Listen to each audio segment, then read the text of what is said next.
Thank you for joining us again on the Seafood Matters podcast. You can help the series by pressing subscribe and share it with family and friends.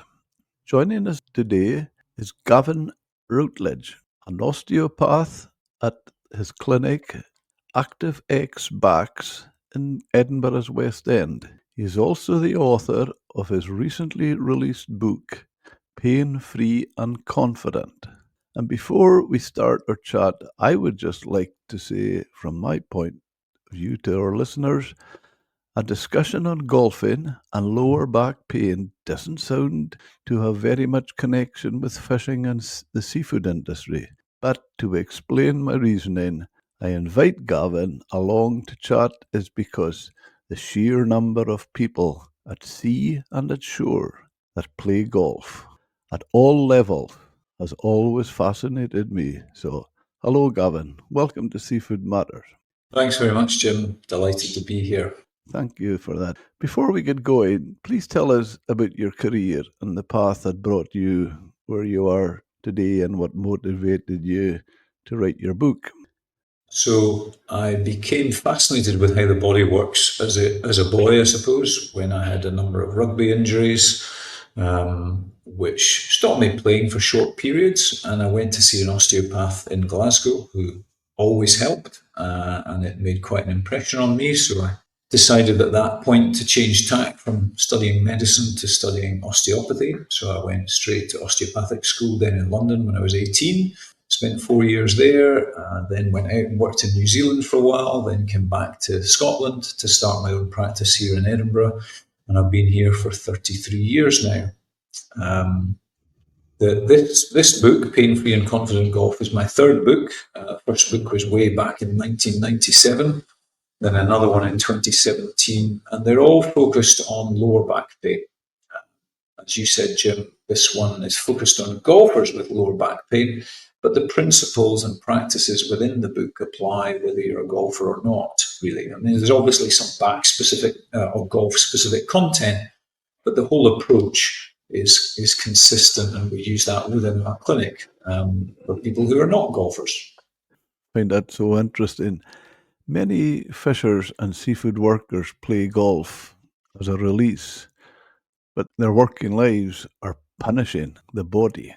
With cold, wet, and unstable working environments, long hours and heavy lifting leave a legacy of aches, stiffness, and postural problems, would it? Well, as we discussed off camera, as it were, before this recording, Jim, both my grandparents are from the northeast of Scotland, and my maternal grandfather used to listen in to the fisher folk on the CB radio back in the 70s. And although they mostly spoke the Doric, which I didn't understand, I certainly understood the feeling that was expressed there. And as you say, there is a fair bit of pain around, more so in the fishing industry than certainly land-based industries. I had a good read about this, did a bit of research before we started recording this episode, and so it shows that there is more lower back pain amongst those in the fishing industry, especially offshore, than there is in the people who work on land. And that's almost certainly a lot to do with the conditions, Jim. It's wet, it's cold, it's an unstable surface you're on, so you're constantly having to adapt and shift your weight, and that's very fatiguing. So we can see why lower back pain is particularly common amongst fishers. Although golf is therapeutic in the mind and the body, can it also aggravate these issues if not managed well? Yeah, you're getting to the heart of the matter, Jim. So I use a number of frameworks to help people to understand why they have the pain they have and why it's not going away. And one of them is the cliff of pain. I use it, as I say, to help you understand why the problem's not resolving. So I always see people initially when they're in the sea of suffering. It never occurred to me, of course, that this would resonate with people who spend their lives at sea. But anyway, so you're in the sea of suffering, your back's sore, and there are certain things that make it worse and stop it from getting better. I call those aggravators, and they'll keep you stuck in the sea of suffering. But if you do manage to scramble your way back up onto the cliff top, you may feel no pain, but you're still on the edge of another fall, and all it takes is a trigger that knocks you off the edge and you're back in pain again. Now, often aggravators and triggers are the same thing, but the true challenge is how do you get as far back from the edge as possible? And that means you have to reduce the risks. So the risk factors are the things that gradually push you closer to the edge. And in the context of the fishing industry, risk factors, and these are what we call evidence-based. There's lots of research around this. We know that people who spend prolonged periods stooped over or doing hard manual work are at more risk of lower back pain. So even if we do manage to get you back up onto the cliff top and having no pain, the danger is the nature of the occupation that you're always at risk because the nature of the work is constantly increasing your risk of lower back pain. What do years of working on unstable surfaces, boats, wet floors, and even uneven ground do to posture and the spine? Well, I think you could argue this both ways, Jim. I was thinking about it, and working on an unstable surface is going to fatigue you faster than working on a stable surface. But I don't know if you've ever been a gym goer, Jim, but there are things in some gyms called Bosu balls, which you stand on, and it's essentially an upside down hemisphere. So it's an unstable surface. So they use these in gyms to help people to get stronger by creating an unstable platform. So you could argue that actually working on an unstable platform gets you stronger. Wow. But it's always, and I've forgotten that. What's that phrase about? It's not the medicine, it's the dose that. So if you get a certain dose is a medicine, but a bigger dose is a poison. I forget. There's a phrase there somewhere, and I think that's the problem: is that fisher folk are almost certainly strong by comparison with other people who don't work that hard physically, but they just do too much of it. And so they get fatigued and their back gets tired and it gets sore. And unless you give it sufficient time to recover and get stronger in the recovery period, then it's just going to be constantly fatigued and you're going to struggle to feel better. And I would imagine fundamentally that's the problem, is that it's just there's not enough recovery time. How damaging are cold, hard conditions, especially standing for long hours in Wellington boots? The surface is definitely going to have an impact. But I think the bigger challenge, Jim, is that, I don't know people well in the fishing industry, you will, but there's probably some amongst them who don't have back pain. And what always intrigues me is how did they get away with it? And I could hazard a guess. There may be a little bit of a genetic component, so maybe some people are just better suited to those conditions. But also, I think it depends how you're introduced to it. So if you build up gradually, you have the opportunity to adapt to that kind of work and slowly get stronger. If you get thrown in at the deep end and you develop a sore back early in your sort of working life, you probably never have a chance to fully recover from it because you're just constantly fatigued and constantly irritating it. So you just have a lifetime of persistent lower back pain. And I think that's probably the bigger problem for a lot of people, is that it's the dosage and it's introduced too quickly. I mean, I remember a few years ago, I had a young lad come to see me who he lived in the city, but he was sent off to a farm over the summer holidays, to a relative's farm, and helped with dry staying diking. So he was rebuilding the walls. And he came back from that holiday with a really sore back.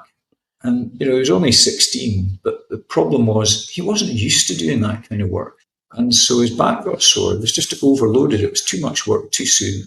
And he strained his back, and he was not able to recover in that working period because he was working every day doing the same thing. And my guess is it's the same for fishers, is that you're just keep going back and doing the same thing all the time. And if that thing makes your back sore, then it's very hard to get better.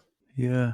Do you see similarities between, say, fishers, shore workers, and other heavy manual trades like dockers or builders, farmers, in terms of Sure. back injury? Yeah, I mean, I treat a lot of trades people, so I work in Edinburgh city centre practice. There's a lot of sedentary workers, office workers, but I also see a lot of tradesmen, and it's a very similar thing. They work hard with their bodies, and their bodies get fatigued. Um, Sometimes, and I don't know if this is the case, as I say, because I don't know personally many fisher folk that well, but sometimes the back breaks down when you have a break. So you kind of you manage and you manage while you're working, and then you have a little break, and that's when the back flares up. I see that quite commonly in tradespeople. You know, that the back pain flares up when they go away on holiday and lie down for a week. For someone already stiff and sore from work, is there a danger if they just head straight to the golf course without loosening up? Yeah. So I'll take you back to my clip of pain. If you're already in pain, the most important thing to avoid things that make your pain worse. So if you're in pain and you go to the golf course and you feel fine and you can play a full round and you've no problem, then that's what you should do. But if you get to the first tee and your back's already a bit creaky, and the further you go around the course, the sorer your back gets, then that's probably the worst thing for your back. So I would say um, there's not a one size fits all answer to that, Jim, other than I have some what I call rules of rehabilitation. And the first one is use it or lose it, but don't abuse it. So if you're doing things that make your back sore, it's just going to keep being sore. Yeah, that's a good principle. Is golf helpful in restoring mobility, or can it make bad backs worse if you bring work related stiffness? Yeah, both. So as I said before, Yeah. there isn't a one size fits all answer to that. So golf, you need good rotation in particular in order to get through. And if you've got a very common scenario we see is that people have stiff hips, and I would imagine a lot of fishers will have stiff hips from stooping forward in cold conditions on hard surfaces. So if your hips stiffen up over time, there's a lack of rotation there through the hips. That means you're going to have to rotate more through your lower back. That's when the problems will really set in, because the lower back is not well designed for rotation. So coming back to one of your questions, what should they do to prepare for golf if they've been sea for a while? And I would say definitely work on your hip mobility. So try and loosen the hips off, because that's where your rotation should be coming from. And if you're stiff through your hips, you're going to over rotate your lower back, and it's likely to hurt. And why is the golf swing tough on people with compromised lower back pain? So the biomechanics or the mechanics of a golf swing, especially with a full length like a driver, there's about, in a full swing with a driver, there's about 8 times your total body weight of force goes through the bottom two discs in your spine. Wow, is that right? So there's a lot of force in a full golf swing. So while, I mean, my background was rugby and squash, those are very vigorous sports. So I never really thought of golf as a particularly strenuous activity. But as I came to study it and find these facts out, you realize, well, actually, as far as your lower back is concerned, it's a pretty demanding activity. Again, the big problem is it would all be fine if you just swung once. Of course, you swing quite a few times in a round of golf, more so if you're me, perhaps. If you're a low handicapper, then you maybe take fewer swings, but it's that repetitive nature of the golf swing. What we call cumulative load. It just slowly fatigues those joints. Eventually, some people they get sore.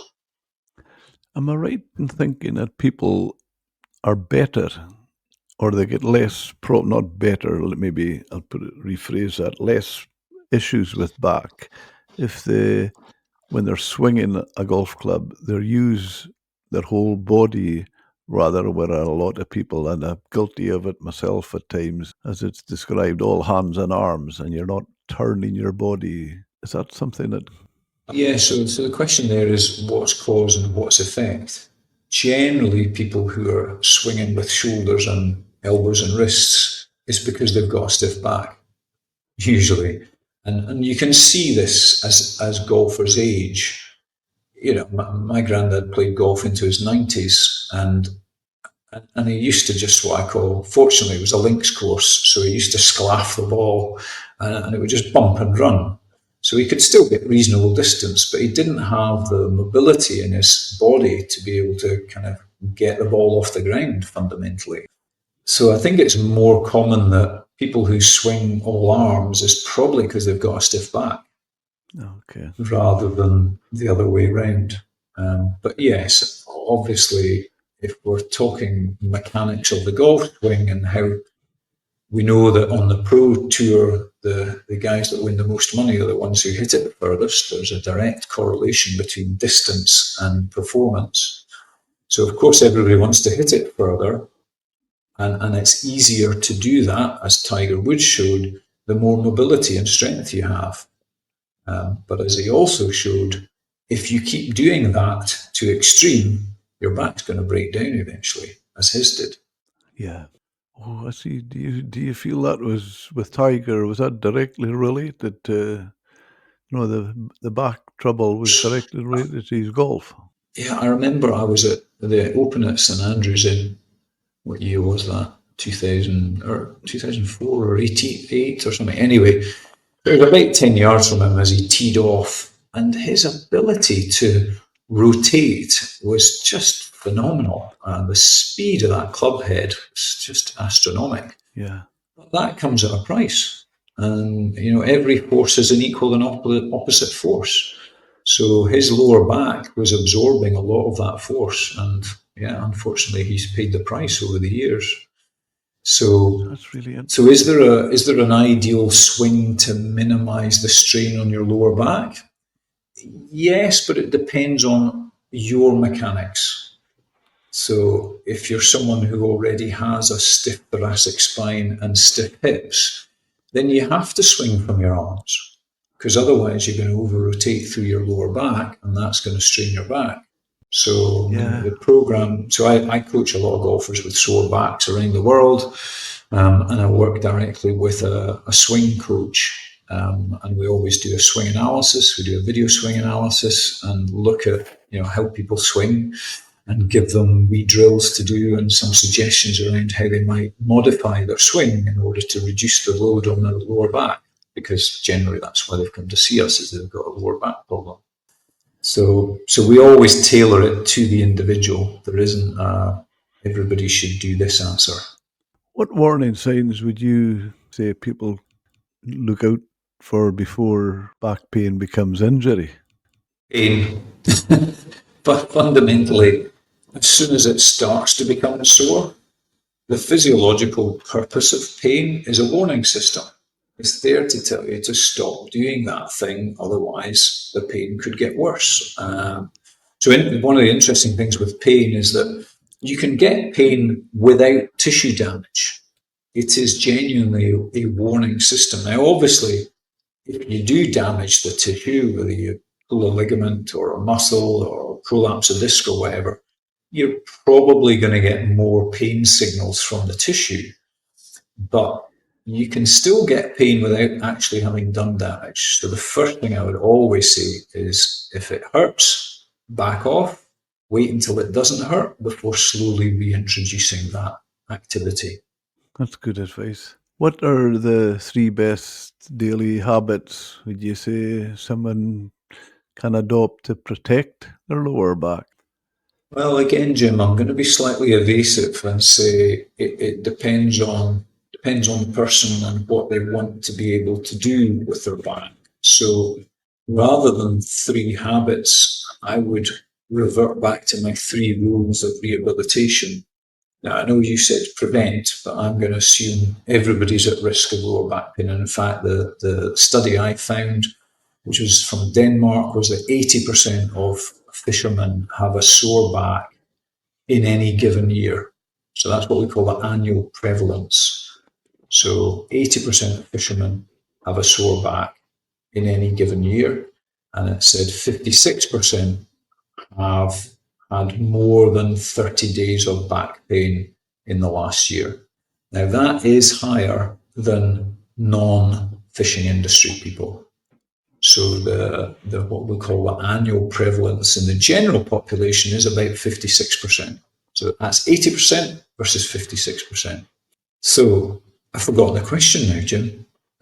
Oh yes, three things, three habits. So as I say, rather than three habits, I would say three rules. And the first one I covered is use it or lose it, but don't abuse it.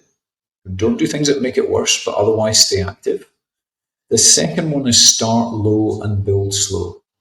So as you start to reintroduce the things that were previously sore, do it slowly and build up gradually. And finally, the third one is keep the end in mind. So what is it that you want to be able to do pain-free? And that's the thing that you should do. So I had a pro golfer come to me last year who his back had gone into spasm and he was driving down to the borders for a tournament. He had to get out of the car and hobble around and lean on his car. And that was it. That was his day over. So he didn't compete. I saw him the next day, and straight away I said, right, how much can you swing that club? Because he had a competition a week later, which he said, I'll never make. I've had this before. It takes me 3 or 4 weeks to rehab back to competition golf. But I had a competition 6 days later. I said, right, how much can you swing now?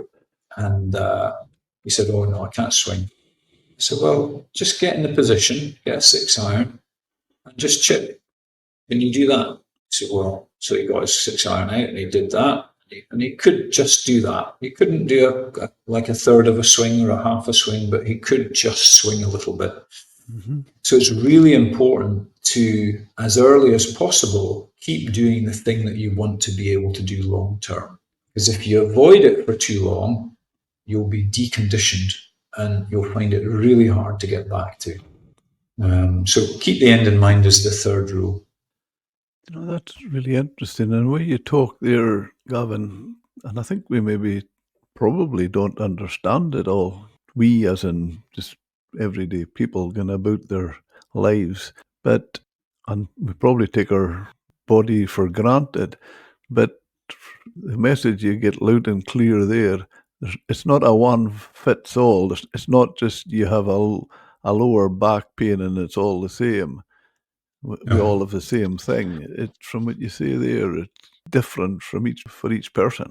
It is. I mean, there are a number of ways of, if you like, splitting people out into categories, types of lower back pain. And then you can give generalized advice to each category, but you certainly cannot give blanket specific advice that applies to everybody. And that's where rules are really important. It's like having the rules of game in golf. You have to stick to the rules of rehabilitation.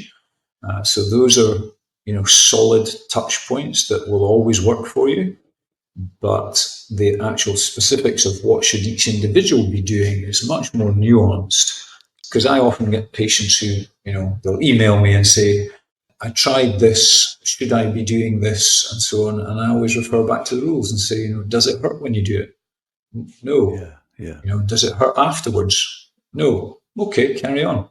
Are there simple exercises or stretches you'd recommend for people working in maybe like a wellies all day and a concrete floor all day? I was thinking about this, Jim. It's funny. I'm fairly certain there's a fair bit of stooping forward in the industry, whether it's filleting or sorting things out, or there's a lot of forward-leaning activity. And that puts a lot of load on the lower back and the hip muscles. And so they'll likely tighten up as the day progresses. And then if you add in the effects of the cold and working on an unstable surface, the hips will get stiff and tight. So I would definitely do quite a bit of hip stretching. So the classic kind of, if you can find somewhere to lie down, a classic would be lying on your back, pulling your knee up and across towards the opposite shoulder. Maybe putting the ankle on the opposite knee. So if you think about it, bend your left knee up, cross your right ankle onto your left knee, and then pull the left knee up. Okay. So they call it the pigeon stretch. Okay. So that'll stretch the hip in a slightly different way to pulling the knee up towards the opposite shoulder. If there's nowhere to lie down, of course, and there may not be, your balance is good enough, and it may be a bit dodgy standing on one foot on a ship, but you could do it standing up, pulling the knee up towards the opposite shoulder. Equally, you could do it sitting down. But stretching the hips out, I think, is going to be really helpful for people working in that industry. And again, there's an overlap with golf here.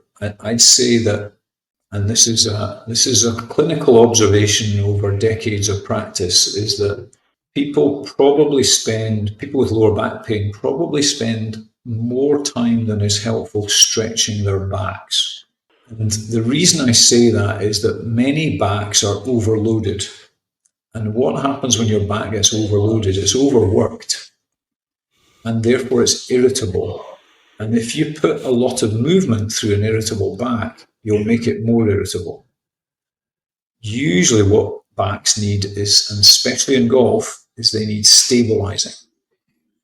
So, classically, again, golfers, and I think it will be the same for the fishers, is I would stretch the hips and I would mobilize the mid back, what we call the thoracic spine, and I would stabilize and strengthen the lower back. And that combination, and I know I said there isn't a one size fits all answer, but I would say 80% of people will fit well with that regime, is stretch the hips, mobilize the mid back, stabilize the lower back.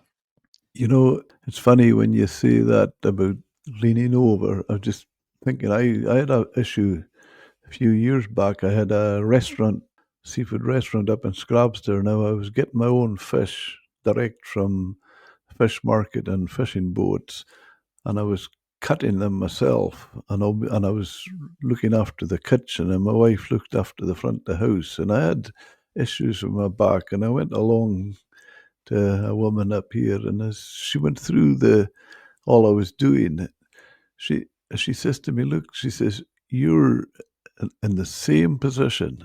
Everything you do.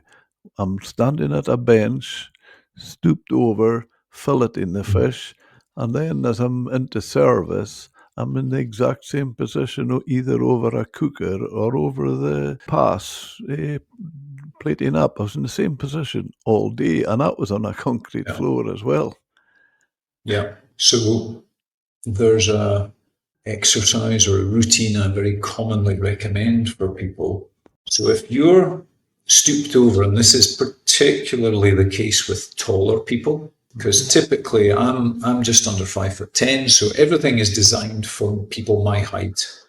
But people who are 6 feet plus, everything's too low for them. So they'll be doing even more stooping, and that essentially fatigues your lower back over time. So the important thing is to try and use your hip joints. Hips are big, strong, solid joints, and they've got big muscles that operate over them at the back, called the gluteal muscles. They're big, strong muscles. And your hamstrings as well help to hold you up when you lean forwards. So if you can imagine if you're looking at somebody from the side, and they're stooped over, whether it's working at a kitchen counter or whatever they may be doing, stooping forwards, you want to make sure that when you stoop forwards, you're actually hinging at the hips. And the way to do that is, if you can imagine your chest falling forward and your bum going backwards. Yeah. But your lower back stays in the same alignment. Okay. So when you're standing up straight, your lower back's got a natural arch in it. So you want to maintain that arch as you lean forwards. And that way, there's very little extra load on the lower back, but all the load is on the gluteal muscles and the hamstrings, which, as I said, are big, strong muscles. And if you practice this at home now, just get into that slightly hinged forwards position, you'll find that you can hold that for much longer without getting fatigued than you can if you bend your back forwards. Does that make sense, Jim? Totally. I'm almost listening to you Oh, and trying it as you're saying good. it.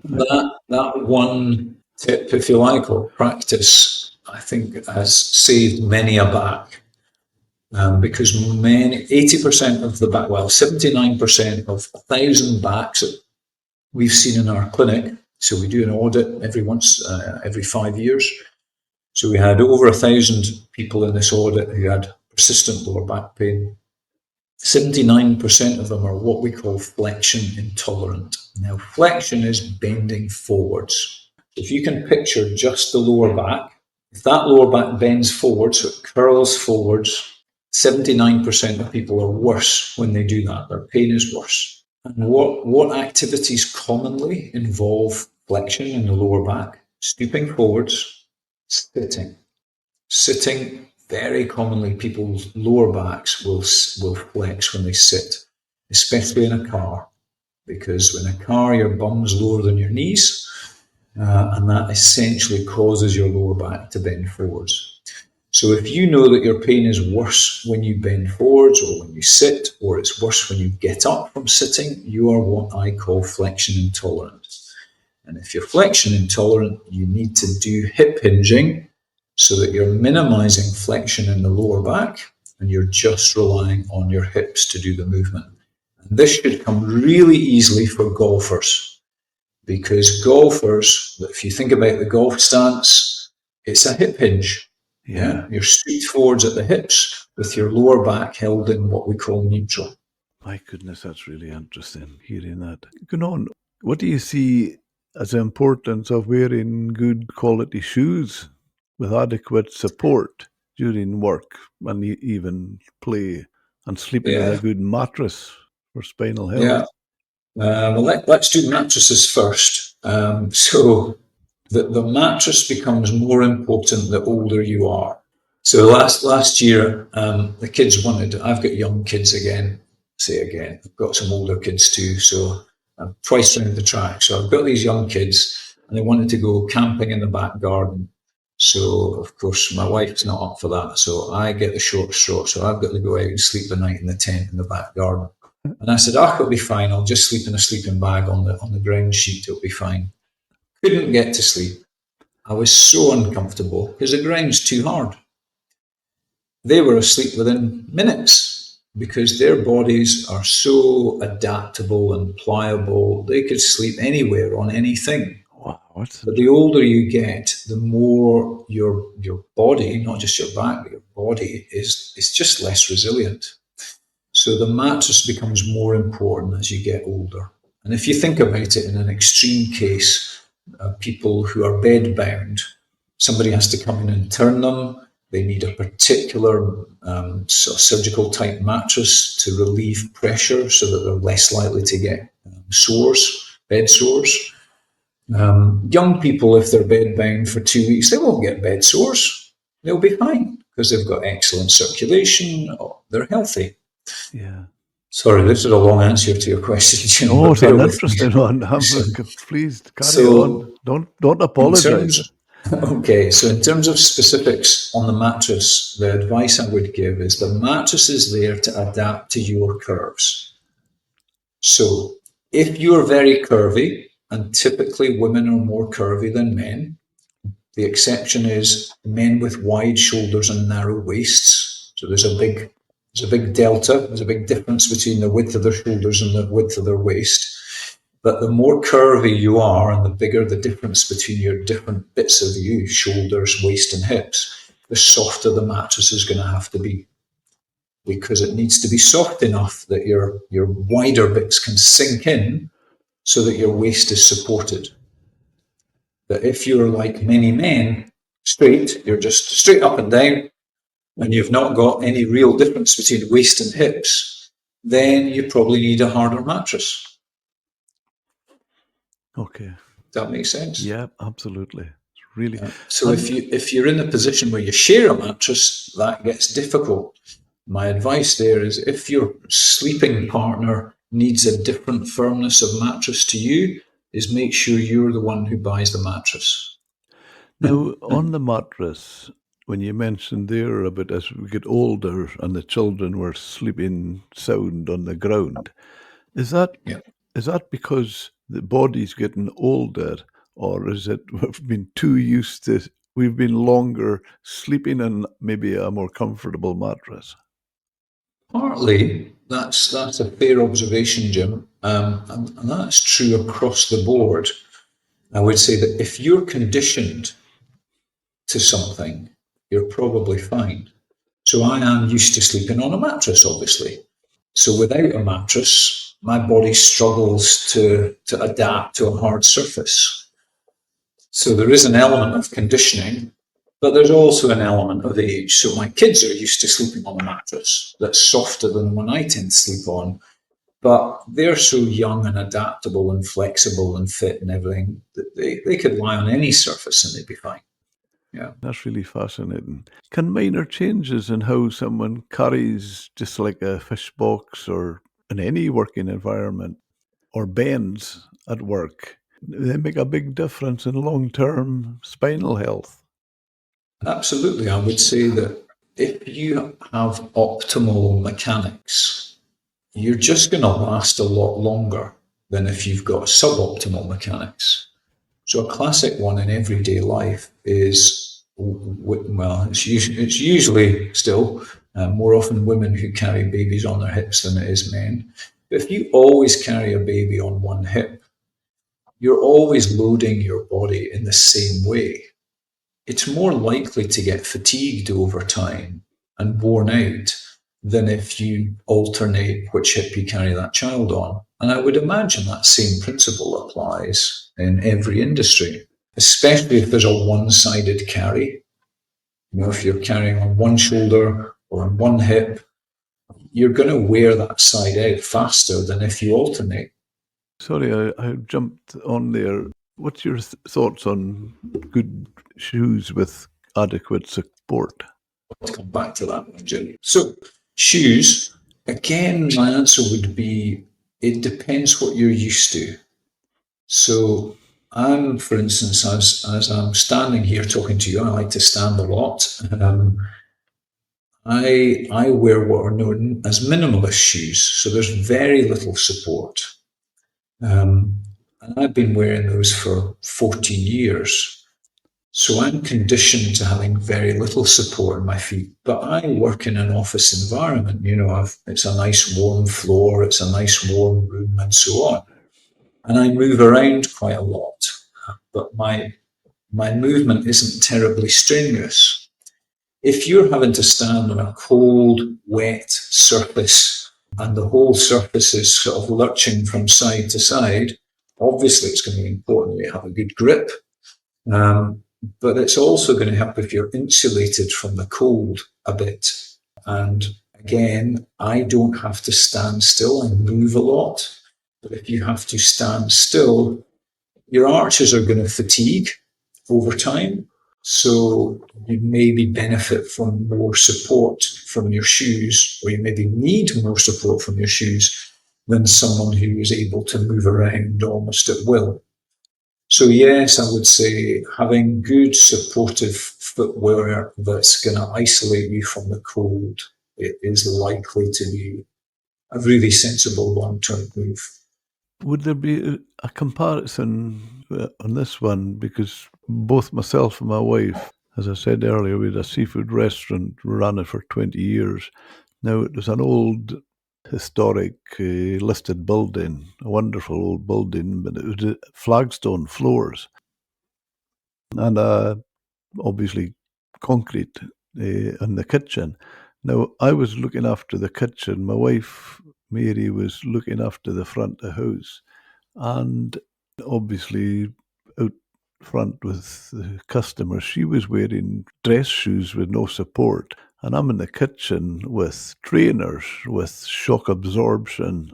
Now, Mary found she got a real bit quite arthritic and joint pains and things. Would that tally with you that the difference Oh between yeah, what we were yeah. wearing? Well, footwear, especially if it's what I would call particularly bad footwear, will definitely have an impact over years of use. So when, and it's again more common in women than men, wearing a higher heel, the effect of a higher heel is it throws your weight forward onto the ball of the foot. And if you do that for prolonged periods, there are a number of consequences from that. One is that your Achilles tendon shortens, the tendon just above your heel bone at the back, that shortens over time, which makes it virtually impossible then to go back to flat shoes. But the effects on the foot is by having your weight thrown onto the ball of the foot. There's something called a transverse arch. Feet. We've got one along the instep called the medial longitudinal arch. There's also an arch between the base of the big toe and the base of the little toe. It's called the transverse arch. If you throw your weight forwards, that transverse arch gets forced downwards and it flattens over time. One of the consequences of that is your big toe will start to deviate, what we call laterally, so deviate outwards, and so you end up with a bunion. And there is absolutely no doubt the higher the heel and the longer you wear those heels for, the more you're at risk of having a bunion develop and other arthritic changes in the feet. Okay. So high, what we used to talk Ever about. tempted to wear high heels, I would talk you out of it. Gee, anytime I saw women wearing high heels, I wasn't thinking so much of the foot. I thought stretching the calf muscles and muscles in the lower leg. Are up as well, so we know that women who wear higher heels for longer stretches in their lives are also more at risk of osteoarthritic knees. Okay. For the same reason that you're throwing the weight forward and you're using joints in ways they're not designed to be used, and so they wear out faster. Okay, that makes sense. I'll go back to golf. Tell us the importance of pre-round loosening exercise. What should every golfer do before stepping on the first tee? Well, if your idea of a warm-up is a bacon roll and a hot coffee, then you're probably destined for the odd strain. So I'll tell you what the ideal is. I'll maybe admit to what I do. So the ideal is that you arrive in plenty of time to prepare your body for the activity it's about to undertake. And as I said earlier, the golf swing exerts a particularly powerful load on your lower back. Now, if you think about the pros, they typically warm up for anything from 90 to 120 minutes before they play a competitive match. So, and they'll start with usually putting, and then they just move up through the clubs. So they'll go from putting to pitching, pitching wedge, 9, 8, 7, and so on until they finally end up with their driver. But even before that, they've also done a little warm-up routine, some stretching exercises, maybe some muscle activation exercises. And again, their routine will be specific to their needs. You won't find two pros with the same warm-up because they know their bodies well enough. They know what they need to do for a warm-up. But as I said before, if I could generalize, it would be around working on loosening your hips up and loosening your mid-thoracic spine, so your sort of mid to upper back. And then what I would call stimulating the lower back. So a few sort of wee sidey bends, sort of slightly faster movements to prepare for golf swing. And then ideally, as the pro golfers do, is work your way up through the clubs. Don't just first tee and that's the first time you swing a club that day. Make sure you've had a few swings with the easier clubs, if you like, before you get to that driver. Gavin, as we're talking, you're just getting my thought process going, and I'm coming up here. I'm thinking of situations over the years that I was involved in, and one of them that comes to mind there when you talk about the pros warming up. In my younger days, did some running, and I was in a group here, half marathons, did a London Marathon. Not a lot of marathons, but plenty half marathons and 10Ks and that. And the elite athletes, as we say, the better runners. And it would be interesting to hear your take on this. They always, before any run or race, they warmed up And afterwards, they warmed down.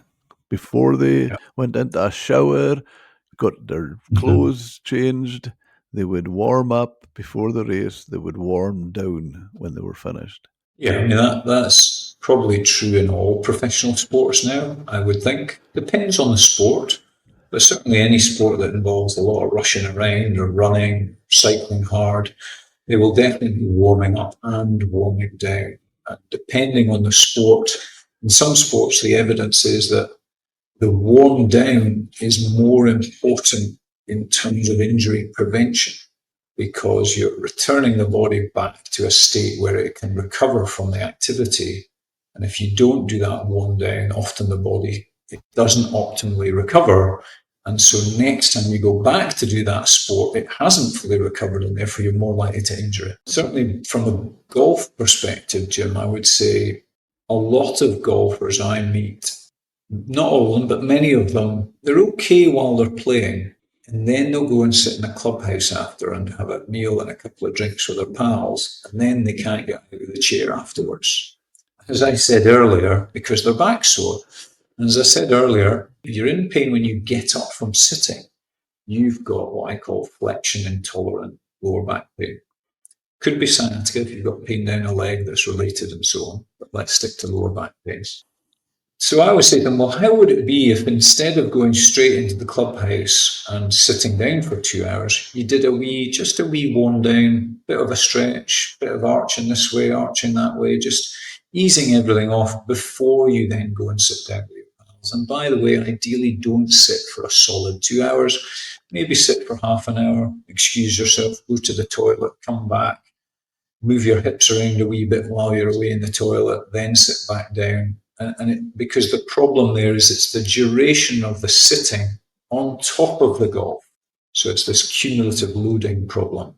So, and for many golfers, just that one bit of advice means that they can get home without having a sore back because they haven't been sitting constantly loading it after their round of golf. My goodness. I'm thinking as we're talking, you're reminding me of all I'm doing wrong. I like that one when pre-shot routine is a coffee and a bacon roll. That's Yeah. exactly what I did with a friend playing Brora Uh-huh. yesterday. Oh, lovely, Brora. I've not been up there for a long time. Lovely course. Golf, it's in fantastic condition as well. Absolutely It tremendous. must be pretty dry though this year. It's yeah. Oh my goodness, you get for an old guy like me, Fair run. plenty run. Yeah, plenty run. Yeah. Yeah. What when we're talking about the before you go onto the course? What about a pre-shot routine? Can that play a role in protecting the back as well as improving the performance? Because I always kind of have the mind when a pre-shot routine it is more sort of mental. Yeah, I have to be careful. I'm not a golf coach. So, although I might have an opinion around the benefits of a pre shot routine, I'm not a golf coach. As far as your back is concerned, I don't think there's a pre shot routine that's going to help your back mitigate the risk of injury. But I think there is essentially, as I said earlier, kind of optimal mechanics around how one could swing to reduce the risk of lower back pain. And even if you have a sore back, how can you swing in such a way that you don't make your back worse? There's definitely things you can do there. When you say you don't Yeah. see like a pre-shot routine, do you feel maybe one or two practice swings would help before you actually go full help? How that would help your lower back, reduce the risk of pain. There may be other benefits in terms of your golf performance, but I don't think it would make much difference to your back. What I do think is the pre-round routine is going to be valuable and post, but pre-shot, I don't really see it. Okay, no, that's fair enough. If it's not, it's not, and you don't see it. You're right to say that. Are there smarter ways for older golfers to adopt their game and still enjoy it without flaring up injuries when you say there about your grandfather in his 90s and he was still playing. Yeah, We have a guy he in was. our home, my home course is Thurso up north here, and we have a guy and he's 94 and he's playing. A wonderful character he is, and he's such a positive minded. Yeah. So maybe that helps, does it?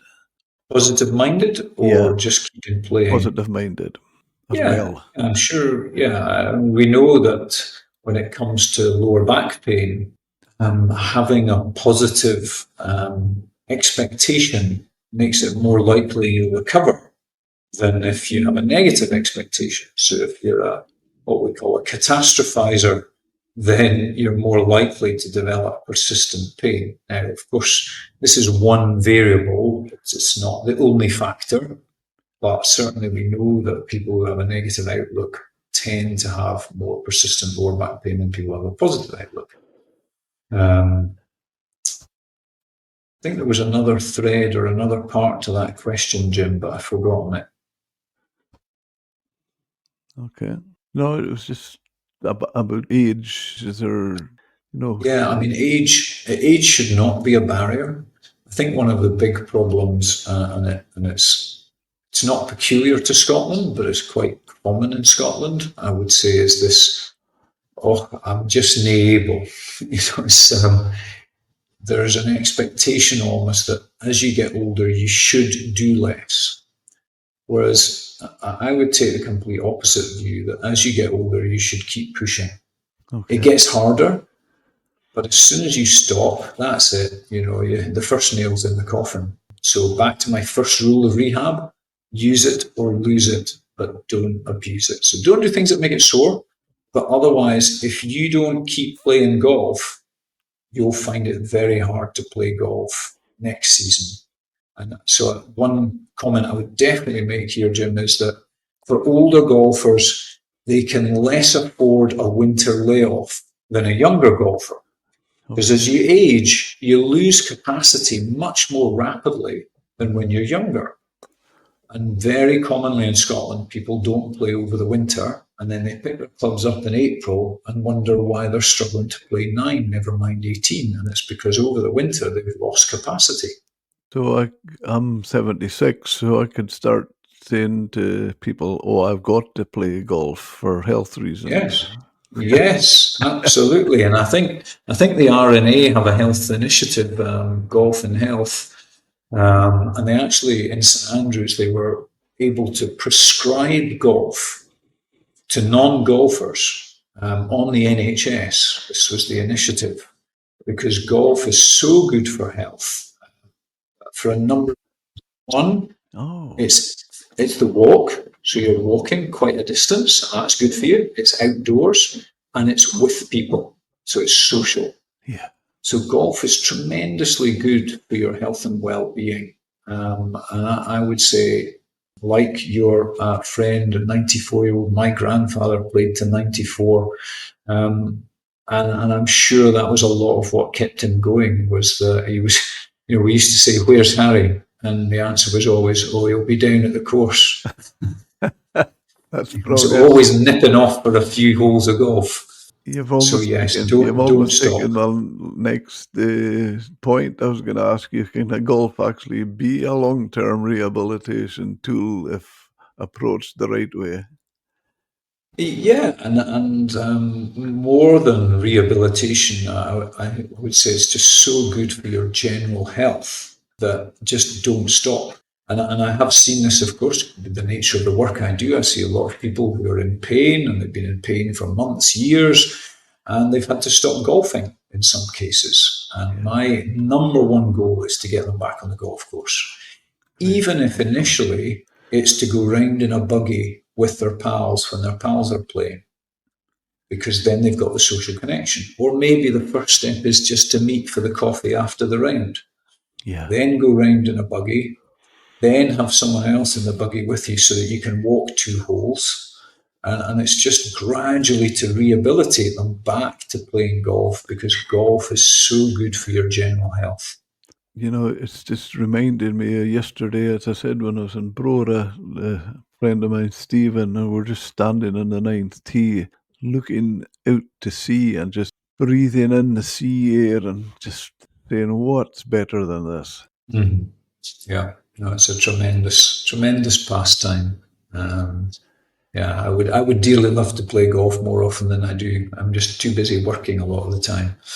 Oh, well, But maybe that's something you have to do something about then. I'm aspiring to, definitely, Jim, Excellent. definitely. In your experience, is back pain inevitable for people in physically tough industries? But isn't it inevitable, Jim? Because if you look at the research statistics, 80% of fishers get lower back pain. That means 20%, sorry, in any given year. So what we call a lifetime prevalence, so across somebody's life, 80% of adults in the UK will get lower back pain at some point in their lives.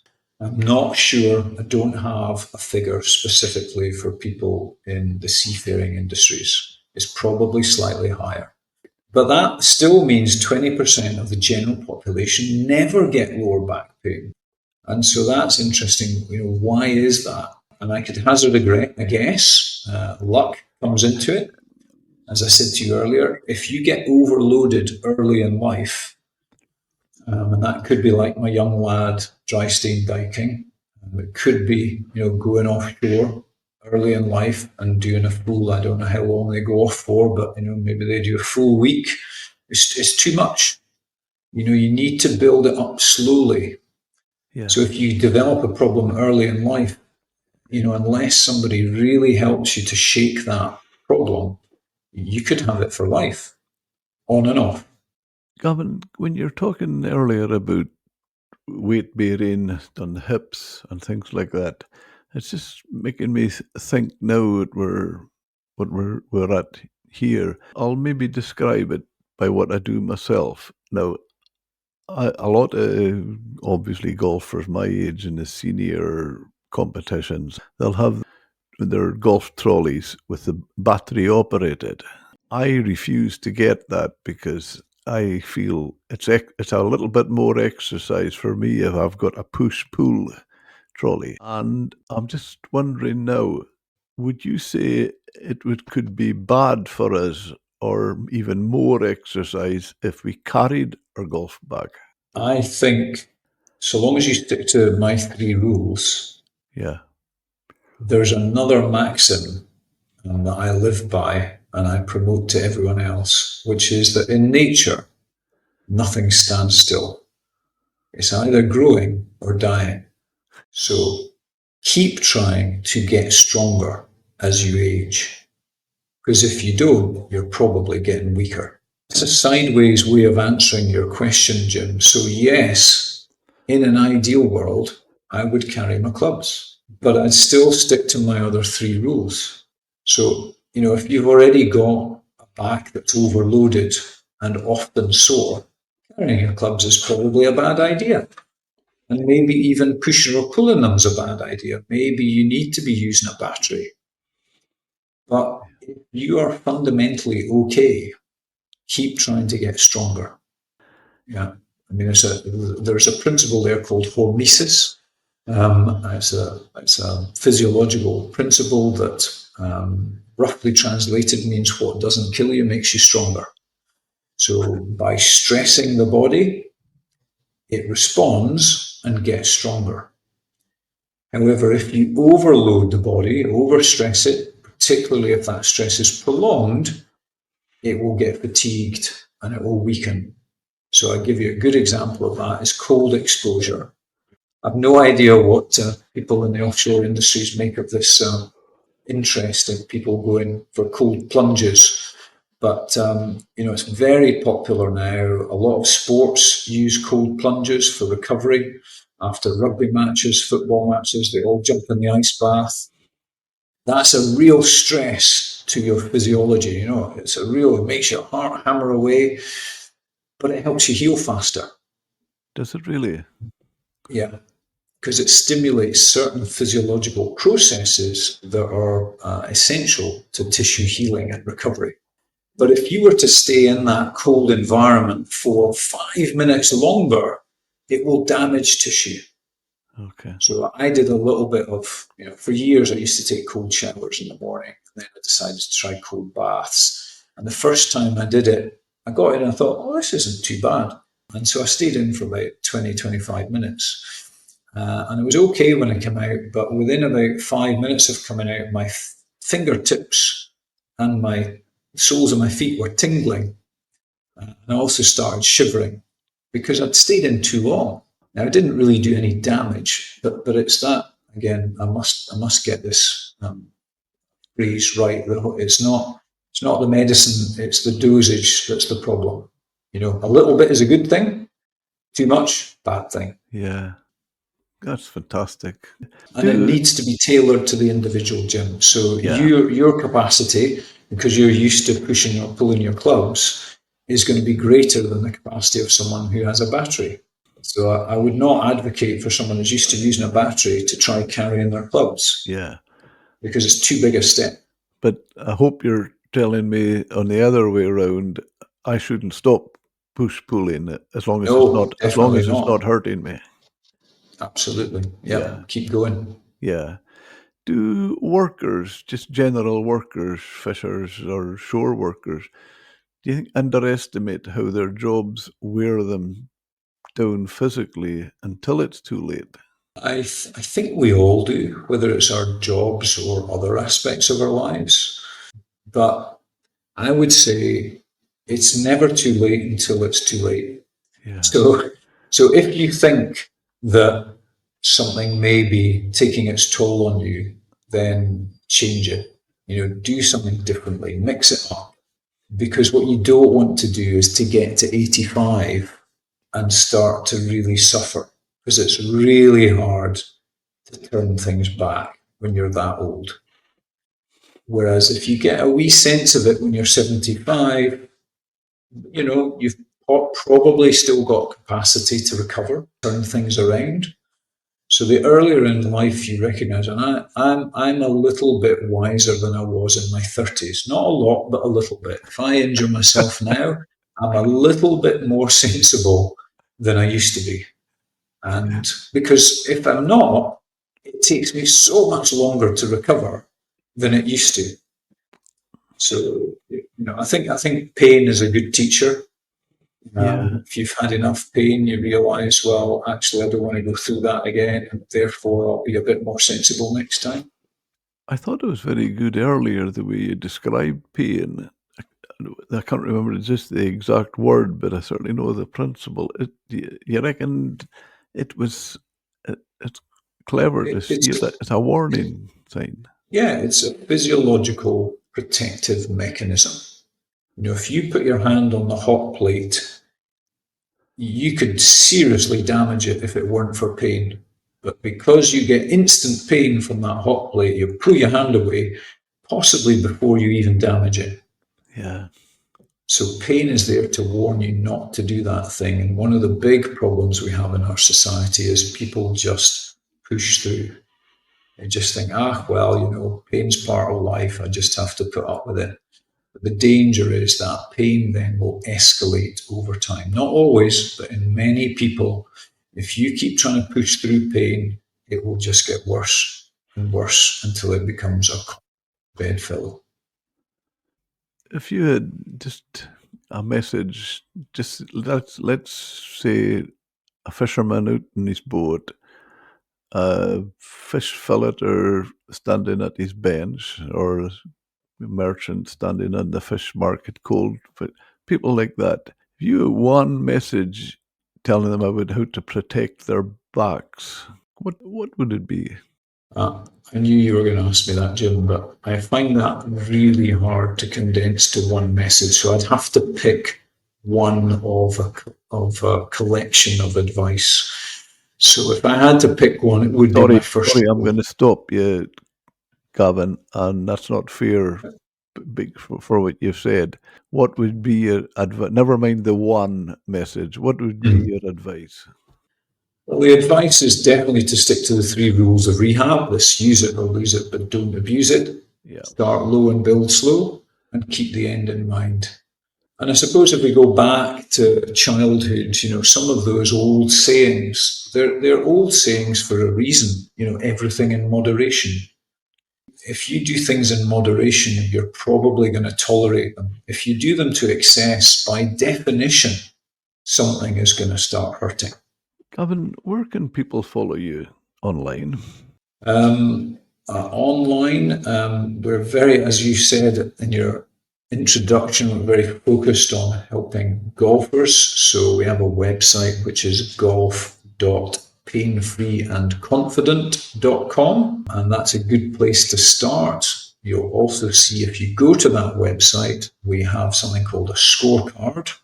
There's a button on there that says take scorecard, or the Pain Free and Confident scorecard. And that's it's what we call an 18-item questionnaire that you can answer. And if you answered all the questions on there, it will give you direct feedback on areas that you could consider working on to improve your long-term outcomes if you're a back pain sufferer. So yeah, golf.painfreeandconfident.com. And your book, where can our listeners buy your book? Well, definitely on Amazon. I'm embarrassed to admit that I haven't asked the publisher if it's distributed in bookshops, because in this day and age we live in, we were so focused on having a successful launch, which we did manage, and delighted to get that Amazon #1 bestseller in the world of golf. Wow. So, well done. So well you can done. certainly, we're absolutely over the moon. I don't know, for all the golfers out there, you might have heard of Bob Natella, who wrote the classic "Golf is not a game of perfect." That's right. And That's to right. see, I've read to it. see my book, well, to see my books. He's a golf psychologist. Yes. Yeah. So yeah, and he's been around. His book's been top of the charts for decades, and for a few days at least, mine was just above his book at #1. So didn't last, but it was nice to see it there. What an accolade! That's brilliant. Yeah. Well, Gavin, thanks. I think we could probably fold up now, and thank you so much for this. My goodness, it's been so interesting. Well, thanks for having me, Jim. It's been a real pleasure. It's just an easy conversation talking about my favourite subject.